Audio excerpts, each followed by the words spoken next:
Dura. Acá está la cámara, está mirando para allá, hermano. La otra vez estuvimos acá, hace como, ¿cuánto tiene que haber sido? Hace como, Unos 2 meses. como unos 2 meses.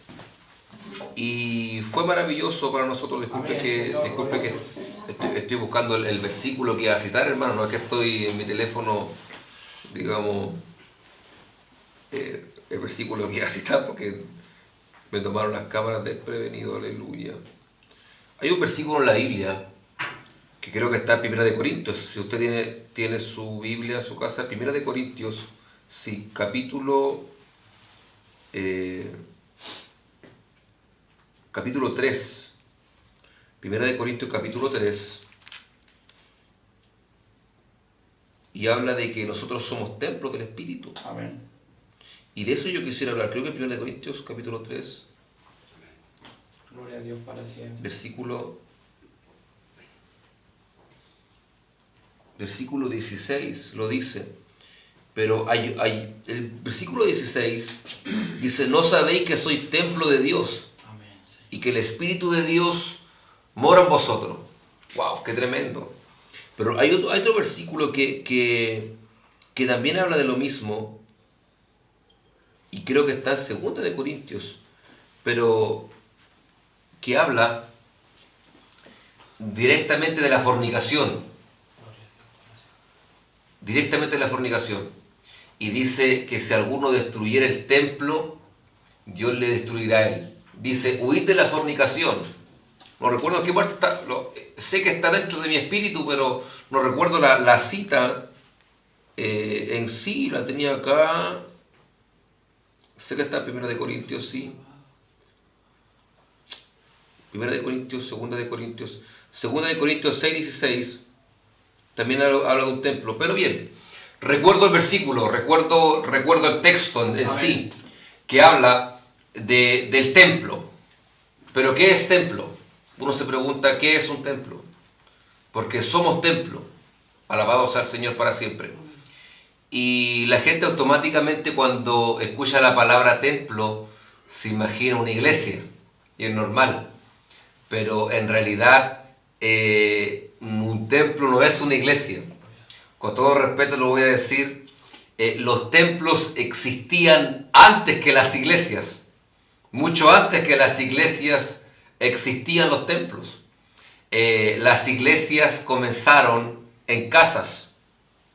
Cualquiera que lee Biblia Amén. sabe que comenzaron en casas. Amén. ¿Y qué es templo entonces? Es como una construcción gigante, sí, una construcción gigante, aleluya. Pero los primeros templos, para que usted sepa, no eran templos cristianos, no eran templos evangélicos. Los primeros templos eran templos paganos. Nunca Dios en Génesis mandó a Adán a hacer un templo, jamás. Nunca mandó a un hombre a hacer un templo, de hecho. Es más, el que se le ocurrió hacer un templo por un designio de Dios en su corazón fue a David. Y David propone esto al Señor y David quería hacerlo y Dios no se lo permitió, pero sí a su hijo. Pero no fue que Dios ordenó a David o a Salomón que hiciera un templo, no. Estaba en el corazón de David. ¿Por qué? Porque David, cuando iba para otros lugares a batallar, él siempre veía los templos. Y él dijo en el libro de los Reyes, ¿por qué todas las naciones tienen templo y aquí en Jerusalén no hay un templo para meter el arca? Él quería un templo para eso, solamente hay un tabernáculo, que un tabernáculo era como una tienda, para que usted me entienda, una tienda, era como 4 palos, por explicar de alguna forma, una tela, pero no un templo. ¿Por qué Dios no quiso hacer un templo? ¡Qué tremendo! Al principio podía haber hecho un templo, al principio. Pero los paganos comenzaron con eso. Es más, ni siquiera Jesús quiso levantar un templo al principio. Porque Jesús podía haberle dicho a los apóstoles, a Pedro, ¿sabes qué? Podía haberle dicho, mi papá es carpintero, construyamos una iglesia acá. ¿Cuál es el drama? Jesús tenía todo para hacer un templo, una iglesia, todo. Tenía gente, tenía recursos, tenía un tesorero que era Judas. Tenía todo para hacer un templo, hermano. Gloria a Dios. Y no. Incluso Pedro quería hacer, para que usted sepa, para los que entienden Biblia, Pedro quería hacer 3 iglesias en un momento. En el monte de la transfiguración, cuando aparece Elías y aparece Moisés y el Señor ahí en medio, Pedro le dijo: Señor, bueno es que estemos aquí, hagamos 3 enramadas, una para ti, otra para Moisés y otra para Elías. Quería hacer 3 iglesias, hermanito. ¿Ah? Una iglesia para los judíos, una iglesia para los gentiles, una iglesia para los profetas. ¿Me entiende usted? Hagamos 3 enramadas. Dice la Biblia que Pedro no sabía lo que decía. ¿Se ha preguntado por qué Jesús no quiso hacer un templo en el tiempo de él? Es más, Jesús dijo: destruiré este templo que ven ustedes, lo reconstruiré al 3er día. La gente se preguntaba: templo. ¿Por qué? Escuche bien lo que voy a decir, y estas enseñanzas quizás como que van a sonar un poco fuerte. Pero los primeros templos, ¿por qué fueron idólatras? ¿Por qué fueron paganos según la historia? Porque la gente comenzó a hacer sus ídolos. Y tenía que tener un lugar bonito para guardar los ídolos. Y los comenzaron a guardar ahí. Ahí comenzaron los templos. ¿A qué voy con esto? Que nosotros de la casa de Dios, de la iglesia, en un momento, antes de la pandemia, hicimos un verdadero centro de idolatría, hermano, sin darnos cuenta. Idolatramos predicadores, idolatramos coristas que cantaban bien, este predica mal. Hicimos un verdadero centro, aleluya, de idolatría. ¿Usted cree que la iglesia se cerraron por cerrarse? ¿Que Dios no sabía que se iban a cerrar? Se cierran. Ahora bien, la iglesia, ¿cuándo comenzó a hacer un templo? ¿Cuándo comenzaron los evangélicos a hacer un templo? Para que usted sepa, que creo que como en el año 300, el Estado toma posesión de la iglesia. Roma. Y los primeros católicos fueron evangélicos, para que usted lo sepa. Los obispos les pagaron un sueldo y pasó a ser la iglesia universal. Desde ahí nace los templos. Estas partes como que no las predican mucho, pero de ahí nacen los templos. Los primeros que comenzaron con el sistema de templo y el sistema de las personalidades jurídicas, todo es Roma. Es por eso que el Estado tiene poder sobre la iglesia, porque por eso que el Estado pudo cerrar la iglesia. Porque la iglesia no es una institución independiente del Estado. ¿Me entiende? Por eso que tenemos que dar cuenta nosotros, ¿ya? Por las personalidades jurídicas y todo. Y la gente dice: tenemos que someternos a las leyes terrenales. Claro que es correcto, claro que es correcto. Pero si usted supiera la vida de los primeros cristianos, claro que no estamos en ese tiempo, pero si supiera cómo era la vida de esos cristianos, hermano. Desde que la iglesia comenzó a someterse a un sistema de gobierno, la iglesia perdió fuego, perdió unción, perdió poder. Y eso lo puede entender incluso hasta un pagano, hasta un impío que lea historia, se va a enterar de que antes de que el Estado pasara a tomar posesión de la iglesia, una iglesia de milagros que registran unción, fuego, y después de eso se apaga. Y ocurrieron como unos par de 5, casi mal no recuerdo, después 20, 30, no sé cuántos han ocurrido de avivamientos que sí han ocurrido, avivamientos, pero nómbreme alguno de esos avivamientos que siga en pie aún. Nómbreme el avivamiento que ocurrió en Valparaíso. ¿Qué hay de ese avivamiento si sigue en pie aún? Fue momentáneo. Yo estuve en Valparaíso hace poco y es triste ver ese lugar como está entregado a la droga, hermano. Es triste ver la gente en las calles, es triste ver gente botar en las calles, hermano. Y el avivamiento que ocurrió se desvaneció. ¿Por qué? ¿Dónde fue ese avivamiento? En un templo. Nunca entendieron de que el reino de Dios no está en un templo. Aleluya. El Señor dijo: vosotros sois la luz del mundo, la sal de la tierra, que nosotros tenemos que predicar el evangelio en todo el mundo, que tenemos que impactar toda la tierra. Para que usted sepa, como institución, como iglesia, no estamos tan bien como decimos ser. Quizás los primeros cristianos estaban mejor que nosotros, esos que tenían persecución, los primeros cristianos. ¿Por qué?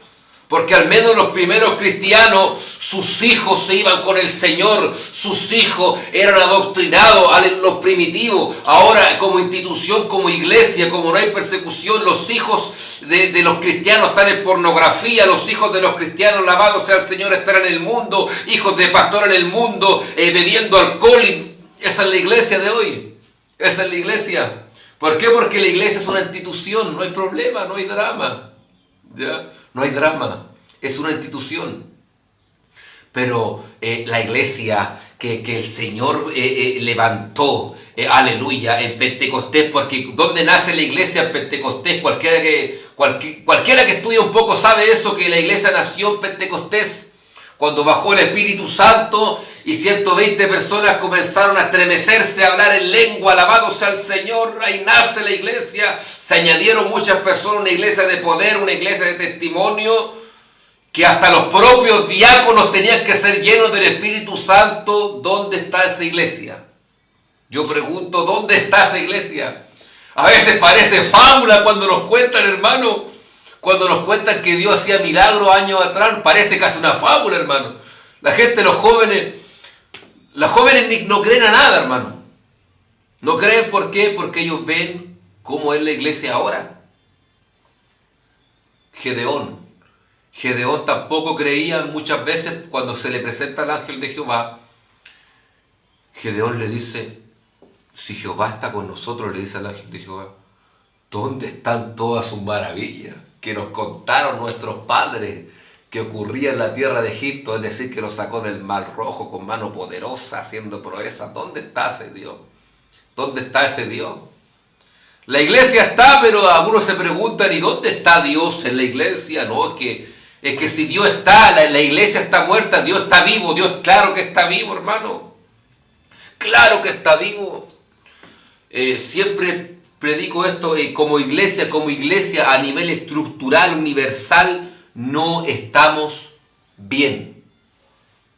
No estamos bien. Uno que otro, claro que buscará, predicará, recorrerá Chile predicando, levantará lugares, iglesias, pero como institución o como organismo, no estamos bien. No estamos bien. Hay muchísimos jóvenes en drogadicción, muchísimo.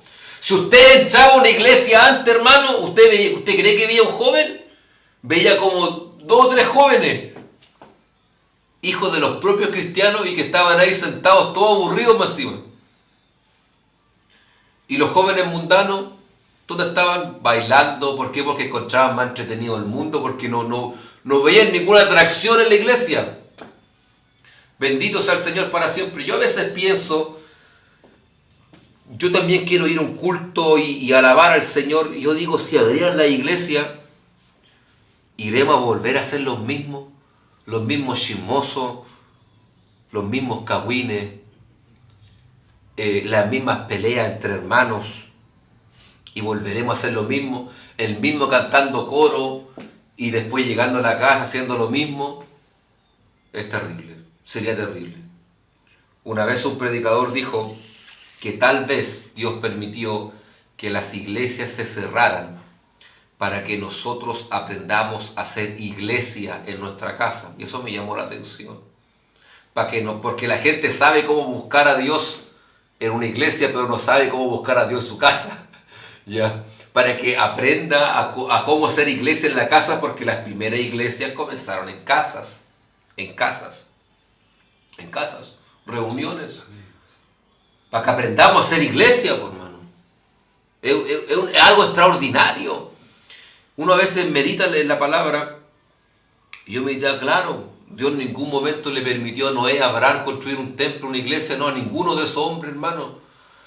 Más encima, el templo que se construyó, se destruyó como 2 a 3 veces, 2 veces. Hay 2 veces que registra la historia, y hay un tercer templo que la historia no lo registra, pero que se destruyó también.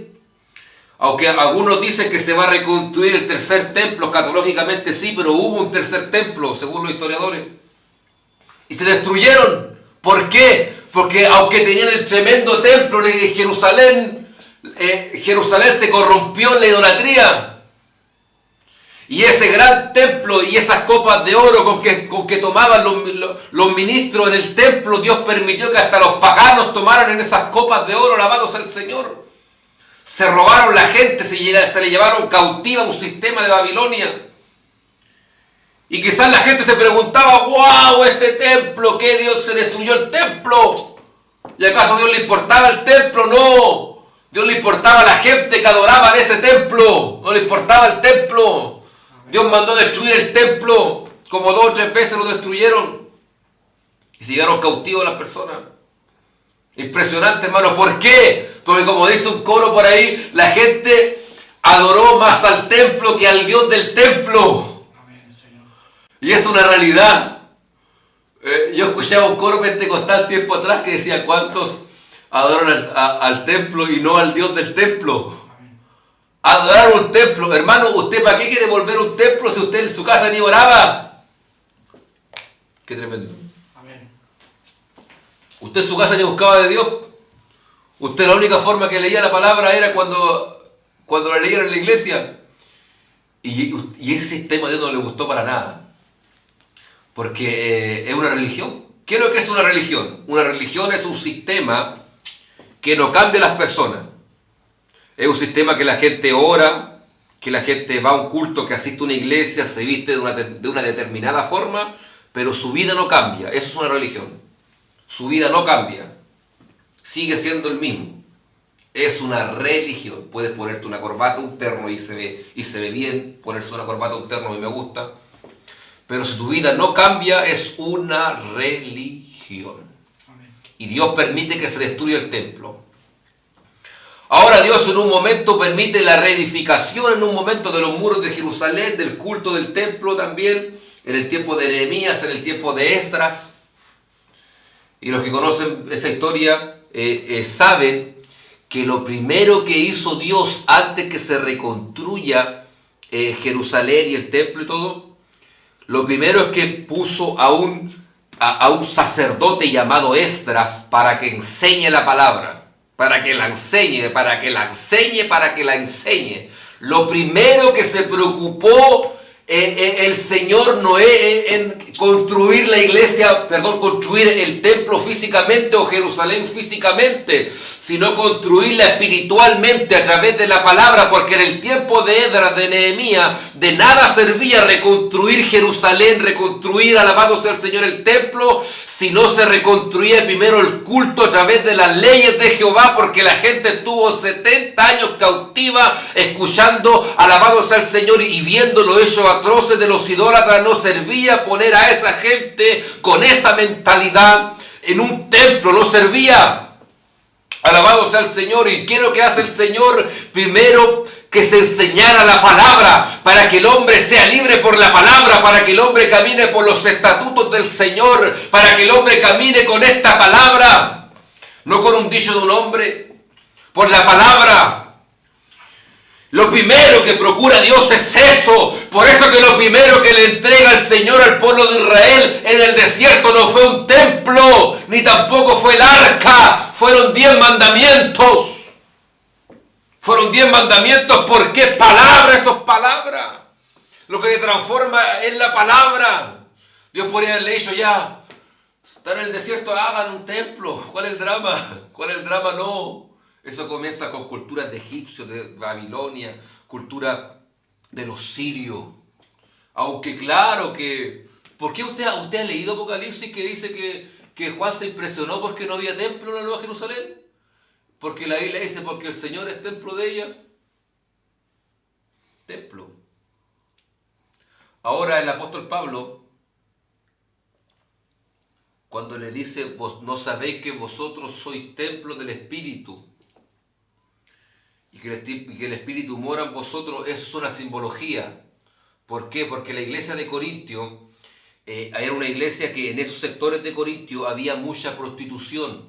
Y había una doctrina del demonio en ese lugar que ellos decían que no importa esta carne, ellos fornicaban, ellos adulteraban, ellos hacían tremenda orgía porque ellos pensaban que Dios solamente amaba tu alma y tu espíritu, lo que estaba dentro de ti, que esta carne no servía. Y el apóstol usa una simbología, porque en Corintios siempre había templos, usa la simbología y le dice, no, ustedes son templo, este cuerpo, todo el cuerpo, espíritu, alma y cuerpo. Amén.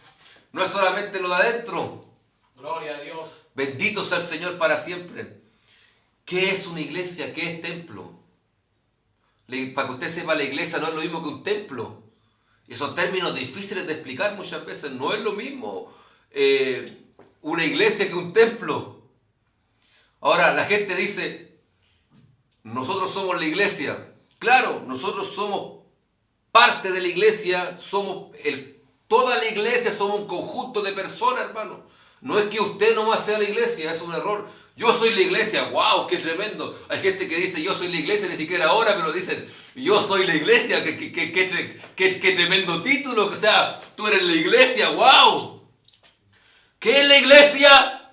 La iglesia no es una persona. La iglesia es el cuerpo de Cristo completo, estructurado. Eso es la iglesia, por favor. ¿Cómo que la iglesia va a ser uno solo? Yo soy la iglesia. Hay miles de millones de personas en el mundo y cada uno es una iglesia. Una iglesia más gorda, una iglesia más flaca. ¿Me entiendes, hermano? Cuando habla de iglesia, está hablando de un cuerpo, un conjunto de personas que componen una estructura. Un templo es uno solo. Y en la iglesia, ¿qué es una iglesia? Es un cuerpo que se compone de dones, de ministerios, de oficio, de servicio. Eso es una iglesia. Hay gente que predica la palabra y ni siquiera sabe lo que es una iglesia. Una iglesia. Ahora, si desglosamos un poco más el término iglesia, nos vamos a dar cuenta que ni siquiera somos casi la iglesia. Y se lo voy a decir. ¿Cuál es la función de la iglesia?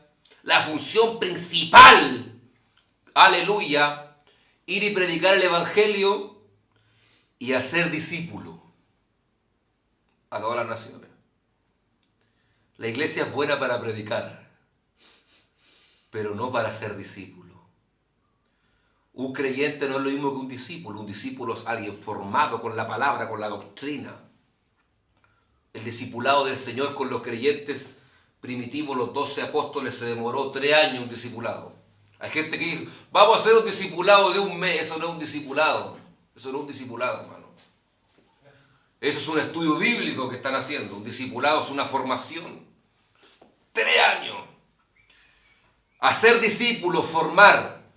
Eso no se está haciéndose en Chile. Yo no he visto, de todas las iglesias que conozco, no he visto, o he visto como 2 iglesias, si mal no recuerdo, que tome a los jóvenes que tengan un llamado evangelístico o un llamado al servicio, los forme, los capacite y los envíe a predicar. No. Esa es la labor de la iglesia. Como el apóstol Pablo, le pusieron las manos, ayunaron por ellos, le pusieron las manos, porque dijo el Espíritu, apartarme a esto para la obra que lo he encomendado. ¿Dónde se ve eso, hermano? No, hoy en día si un joven se para a predicar la palabra, que se la arregle por él. Y no que somos una iglesia, no que somos un cuerpo. No que se la arregle él, Dios le dará palabra, Dios le dará sabiduría. ¿Y tú por qué no le enseñas palabra? Si la Biblia dice que tiene que haber maestros. Esa es la parte que cumple el maestro. No que Dios le revele por el Espíritu. ¡Wow! ¡Qué fácil! ¿Y dónde está el maestro? He buscado por muchas iglesias en algún momento si es que encuentro un maestro de Biblia. Casi ni lo hay. Y que somos un cuerpo. ¿Y dónde está el maestro? Si el maestro es parte del cuerpo de Cristo. ¿Dónde está la gente que forma? La primera vez que vi a Lota me impresioné porque vi muchos predicadores. De todos los lugares nunca vi tantos predicadores que casi están peleándose en la esquina de las calles, hermano. Algo impresionante. Y yo digo, ¿dónde habrá un pastor que forma a estos jóvenes y los envía a predicar? Porque la Biblia dice que ninguno es profeta en su propia tierra, todos chocando con ellos mismos. Y no sé cuántos pastores habrán, alabado sea el Señor, y que forme gente y que los capaciten para enviarlos. ¿Cuánta gente perdiéndose, hermano? Y acá, hermano, acá la gente toda conoce Biblia, yo me he dado cuenta, porque yo he estado predicando en la calle y la gente dice amén. Y la gente que es mundana no dice amén. La gente que es mundana dice gracias. Y que Dios le bendiga, amén. A veces va con una vestidura que parece cualquier cosa, que parecen cualquier cosa y me dicen amén. Digo, estas personas conocen Biblia. No he encontrado ni una persona que me diga gracias, hermano. No, amén. Así como, hermano, ¿y la función de la iglesia cuál es? Formar, capacitar y enviar. Crecer. Por eso que era iglesia, no era templo, porque como el templo reducido, crecer, capacitar, enviar. Yo pensaba en delante, hay sectores donde casi nadie ha ido a predicar, pues, hermano. Hay sectores de Ercilla, por ejemplo, donde está el conflicto mapuche. ¿Usted cree que alguien ha ido a predicar para allá, hermano mío? Y yo he visto gente que dice que son predicadores mapuche y está bien, gloria a Dios. Yo también tengo esa ascendencia, pero que se atrevan a ir a predicar a ese lugar donde ni siquiera entra el golpe. Pero ellos son valientes, ellos son mapuches predicadores y son capaces de tomar una bandera mapuche y decir gloria a Dios. Más encima que la bandera mapuche tiene, aquí va a meterme en un drama en lo que voy a decir, pero lo voy a decir. La bandera mapuche tiene una estrella, una luna y un sol. Y eso es idolatría. Idolatría pura. Adoración a la estrella. Sin embargo, yo he visto pastores con esa bandera. Y orando. Hermano, qué terrible. Pero manda a esos pastores o a esos predicadores a que prediquen en Ercilla, donde está el conflicto mapuche, que vayan. ¿Por qué? Porque no entienden que para que vaya un hombre a predicar a ese lugar, tiene que ser un hombre con un oficio, con una formación, un hombre enviado por el Espíritu.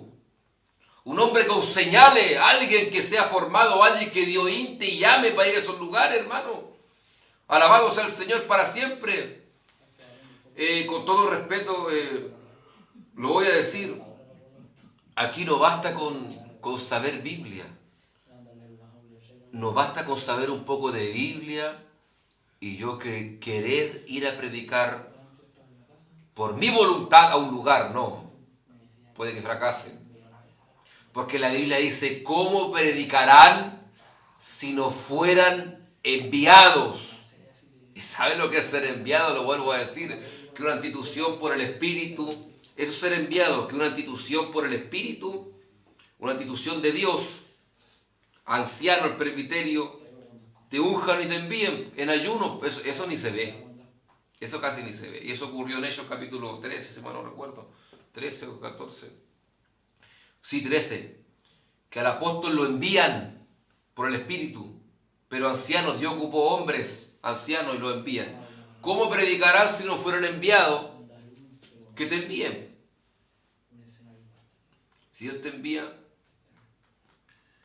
he visto hombres valientes en estos lugares predicar valientemente. Pero con todo respeto, este llamado es un llamado universal. No local, no es un llamado de una comuna.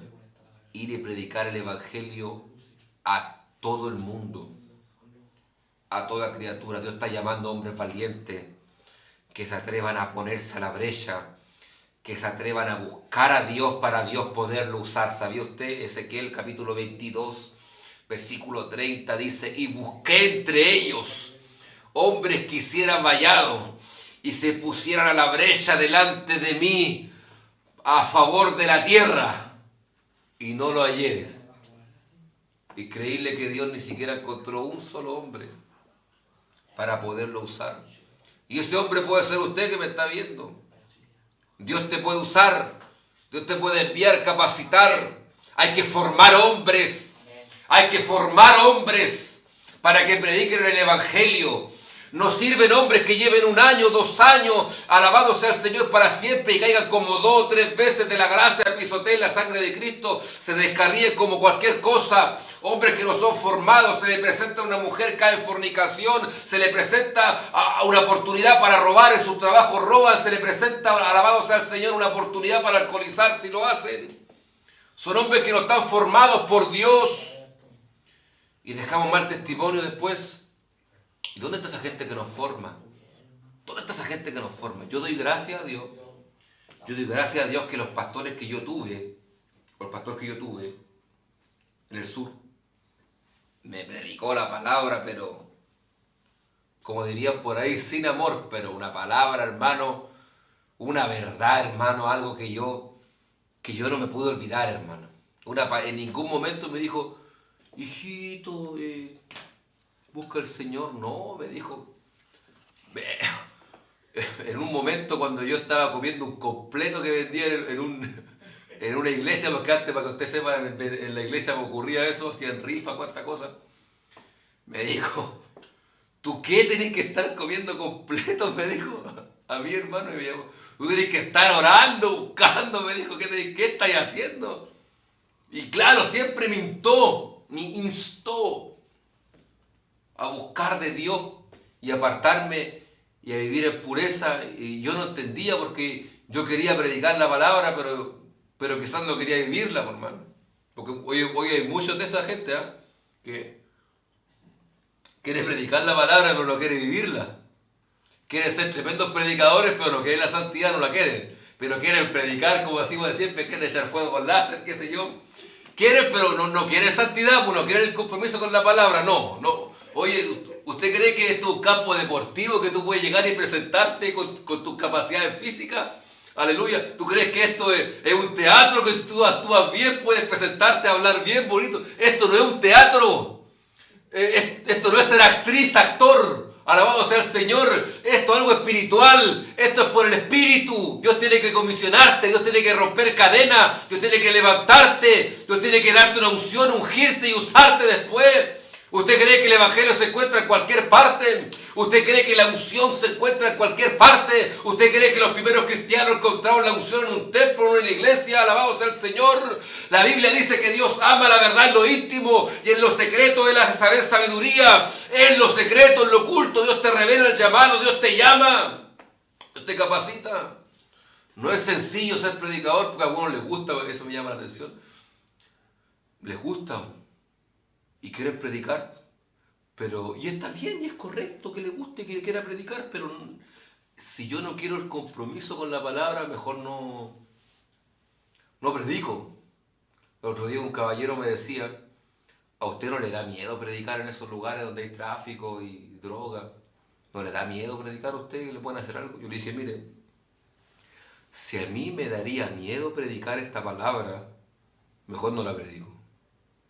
Mejor no me dedico a esto, mejor me quedo en mi casa, comiendo sopaipillas con pebre, porque en el sur se ve bastante eso y me agrada. Ya me quedaría ahí con el calorcito en la cocina. ¿Y qué me quedaría predicando yo la palabra? Porque tendría miedo. Eso me llama miedo. Yo conozco gente que quiere ser predicador, pero lo más tremendo es que querían predicar en las puras iglesias. Ahora que se cerraron la iglesia, esos predicadores ya no están. Querían ser evangelistas de pura iglesia. Imagínense, hermano. Y ahora que no hay iglesia, 2 cosas querían: iglesias y plazas. Porque en las plazas no hay mucha persecución, pero mételo a un sector de población.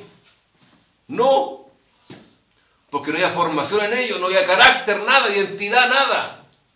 Pero ellos querían predicar en la iglesia o querían predicar en las plazas, porque en las plazas pasa la gente, es público, y en las plazas siempre están los carabineros, te pueden apoyar, te pueden guardar. En las poblaciones no. ¿Se da cuenta usted? Una cosa es que usted quiera predicar donde usted quiera predicar, donde usted le dé la gana predicar. Y otra cosa muy distinta es que Dios te envíe. Una cosa es yo comprarme una Biblia de estudio, porque yo podría comprarme una Biblia de estudio y buscar un bosquejo y una palabra y hablarla algo elocuente, algo bonito, para que usted le agrade. ¿Pero eso de qué sirve? ¿De qué sirve? ¿Usted cree que yo no podría hablar una palabra de esas palabras que les gustan a los jóvenes, de los dones del Espíritu, del don de ciencia, el discernimiento, palabras de sabiduría, la estructura de la iglesia, hablar de la prosperidad, hablar de la unción, que a la gente le encanta esas cosas, la unción, y ni siquiera entiende lo que es la unción? ¿Pero de qué? ¿De qué le serviría si no está convertido? ¿De qué le serviría hablarle una maestría de la palabra a alguien que no está convertido? ¿De qué le sirve a alguien querer ser predicador si no está convertido? ¿De qué sirve? La Biblia dice, ¿de qué sirve al necio tener precio para pagar la sabiduría sin tener entendimiento? ¿De qué sirve? Que usted compre la Biblia de estudio si uno te revela la palabra. ¿De qué sirve? Esto es por el Espíritu. Es por el Espíritu. Y no es que esté malo estudiar. A mí me gusta estudiar también. Pero ¿con qué fin estudiamos? Y eso ocurre o ocurría, porque ya las congregaciones están cerradas. Ya casi nadie discute estos temas porque están cerradas. Aunque hay iglesias que están abiertas, gloria a Dios, para siempre, pero están cerradas. Ya usted no va a ver a alguien queriéndose comprarse una Biblia de estudio, ya eso ya ni se ve, porque antes era como un lujo eso, hermano, caminar con una Biblia así. Algo tremendo. Miraba a los predicadores como predicaban la parte del bosquejo de la Biblia de estudio, no predicaban la palabra, pero sí predicaban la parte de abajo del estudio. Sí predicaban lo que copiaban de internet, lo que copiaban por YouTube, y lo copiaban. Pero ¿quién predica la palabra? ¿A quién le gusta que se le predique la palabra? ¿A quién? Alabado sea el Señor para siempre. A nadie. A nadie. Hermano, yo podría decirte en esta hora que vienen tiempos mejores. Y te lo podría hasta predicar por la palabra, que vienen tiempos mejores. Pero sería engañarte. Sería engañarte. ¿Qué versículo podría ocupar usted, hermano Hernán, para decir que vienen tiempos mejores?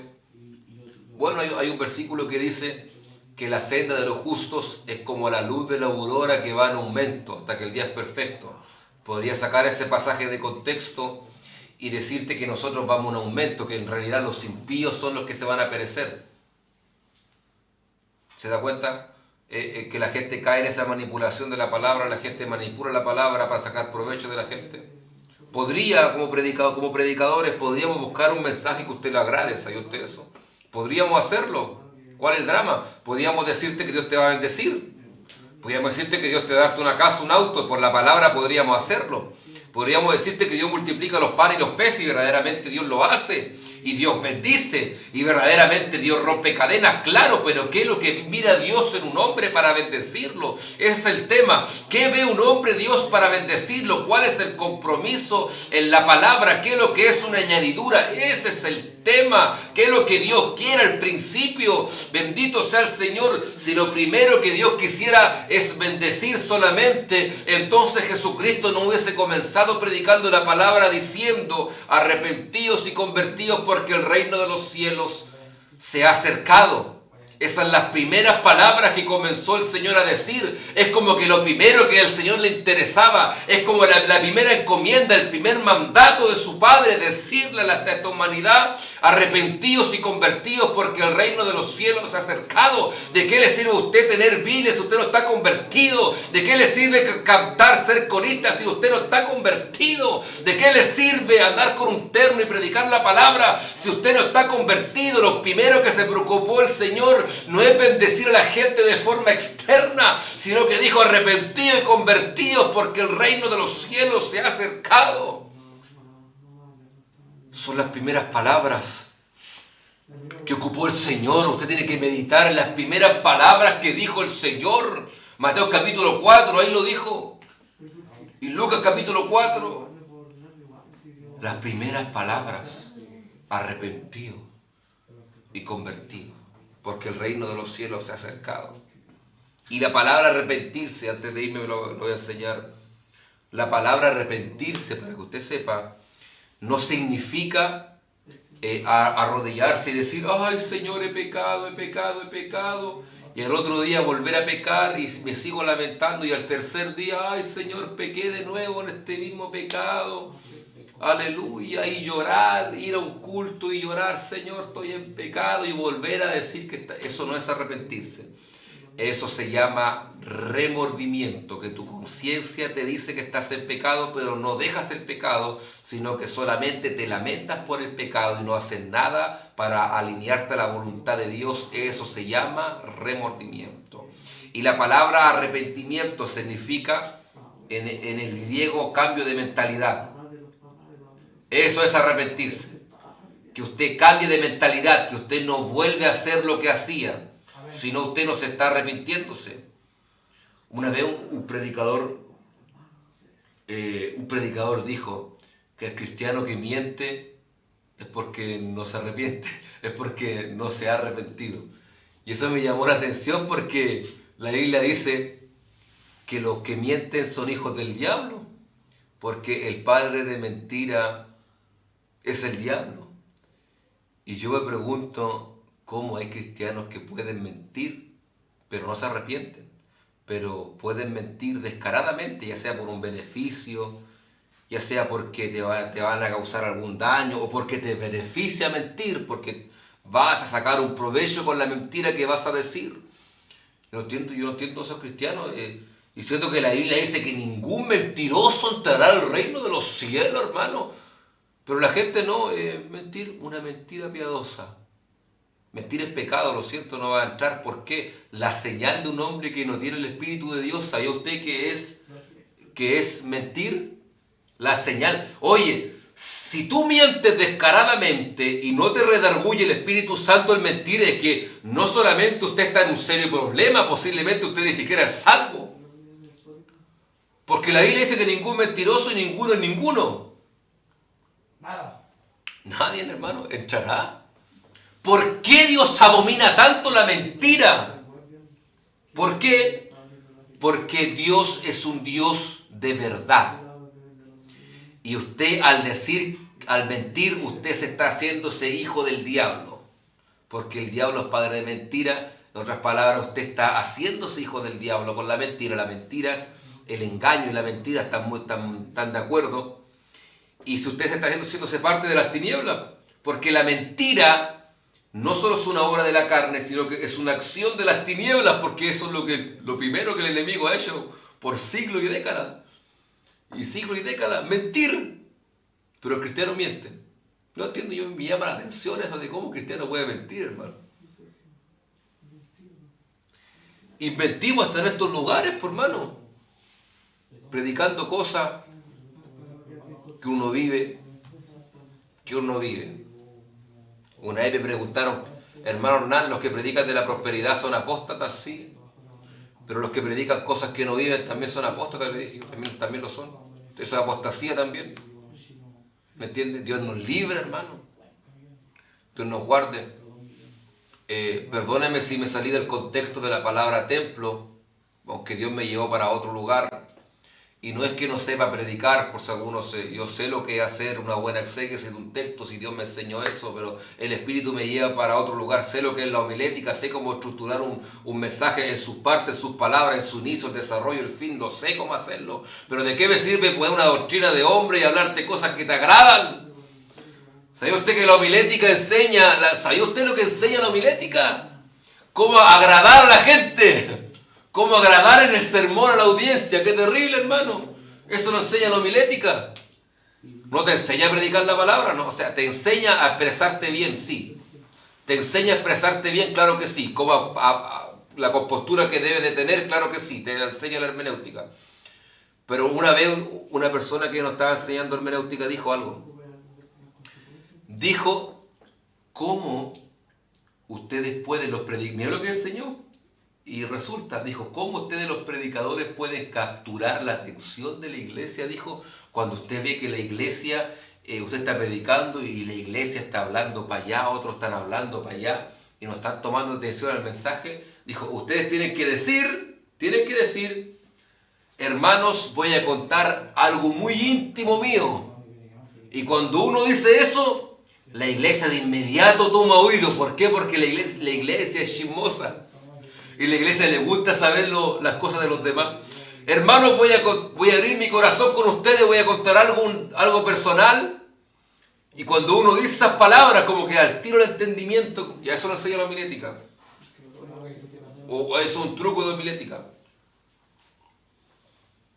Pero eso no transforma las vidas. Eso no transforma a nadie. ¿Me entiendes? La homilética no transforma a nadie. La psicología no transforma a nadie. Alabado sea el Señor. La psiquiatría no transforma a nadie. Antes predicando en las calles le decíamos, muéstrenme un puro programa de gobierno que le transforme la vida a un delincuente. Alabado sea el Señor. Muéstrenme un puro programa de gobierno que le transforme la vida a un drogadicto. Muéstrenme uno solo que le transforme la vida así.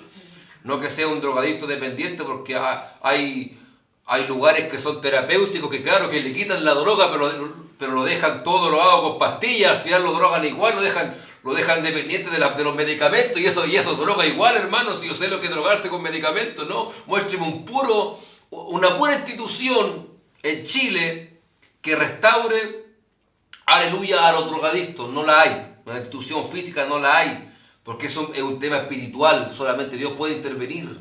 Solamente Dios puede intervenir. ¿De qué sirve una persona entrar a un lugar en drogadicción, a un centro terapéutico, y sale todo drogado en pastillas ahí, hermano? Una cuestión tremenda, ¿sí? Y después tenéis que consumir pastilla y pastilla y pastilla y más pastillas, y al final está drogado de forma sistemática. Es el término adecuado. Sigue drogadicto, pero de forma sistemática. Así es simple. ¿Usted sabe lo que significa la palabra fármaco? Con esto que voy a decir, va a explotar esto que voy a decir, pero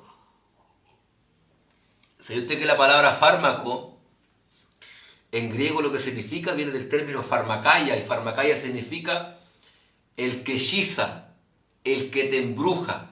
Hay personas que se llaman fármaco dependientes. ¿Por qué? Porque toman un fármaco y otro. Es fármaco, significa el que embruja, significa hechizo. Búsquelo usted en cualquier plataforma de internet, si no me cree, en cualquier diccionario del griego, significa el que embruja. Por eso que un fármaco te produce una enfermedad, y esa enfermedad te lleva a tomar otro fármaco, y ese fármaco a otro fármaco, y te produce otra enfermedad, te sana de una, pero te produce otra enfermedad y un hechizo. Si no me cree, búsquelo. Farmacaia el término en griego, pero se dice farmacia. Pregúntale a un farmacéutico qué significa la palabra farmacia, quizás ni él sabe, pero porque vende pastillas. ¿Sabe los medicamentos que le tienen que dar? Claro que sí. Pero ¿qué significa farmacia? Sabía que esas partes no agradan. Yo sé que esas partes no agradan. Si yo estuviera en una iglesia física predicando ahora con un montón de personas, muchos me quedarían mirando así. Búsquelo por internet, búsquelo por internet. Le invito a buscarlo por internet. Lo más terrible. Por eso que, como dijo un hermano, estos anillos tremendamente millonarios con nosotros, que compramos cualquier mascarilla, los chinos, más encima que el virus viene de China, más encima, y vendiendo medicamentos, y las farmacias se han hecho tremendamente millonarios. Usted todavía no abre los ojos, vendiendo fármacos. La empresa más grande que hay en la tierra. ¿Me entiende usted? Qué tremendo.